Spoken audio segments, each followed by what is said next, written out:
పోతాను.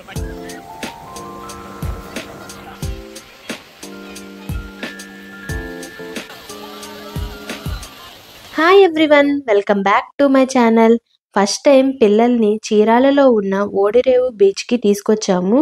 బీచ్లోని అలలతో పిల్లలైతే చాలా బాగా ఎంజాయ్ చేశారు. మేము బీచ్కి ఈవినింగ్ టైం వచ్చాము.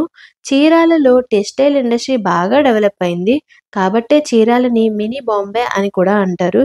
ఈ విషయం ఎంతమందికి తెలుసో కామెంట్ చేయండి. బీచ్ స్టార్టింగ్లో మనకి కావాల్సిన మినిమం ఫుడ్ ఐటమ్స్ ఉంటాయి. బీచ్ స్టార్టింగ్లో తిరగటానికి స్మాల్ వెహికల్స్ ఉంటాయి. బోట్స్ చూసారు కదా, చాలా పెద్దవి. క్యామిల్, ఐస్ క్రీమ్స్ అన్నీ ఉంటాయి. ఇంకా బీచ్లోకి ఎంటర్ అయిపోదాం. బీచ్లో మనం ఉన్న చోటే కదులుతూ ఉన్నట్టు చాలాసార్లు నేను ఎక్స్పీరియన్స్ చేశాను. మీరు కూడా ఎప్పుడైనా ఫీల్ అయ్యారా? కామెంట్ చేయండి. పిల్లలకి బీచ్ అనేది చాలా మంచి వెకేషన్. బీచ్లో మేము చేసిన ఫుల్ ఫన్ చూసేయండి.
మా మేనల్లుడు, మేనకోడలు అండ్ మా పిల్లలతో ఇలా చీరాల బీచ్లో అయితే మేము ఎంజాయ్ చేసాము. బీచ్ నుంచి బయటకు వస్తూనే Hanuman statue and sun setting కూడా అవుతుంది. మళ్ళీ నేనైతే ఇంకో మంచి వీడియోతో మీ ముందుకు వస్తాను.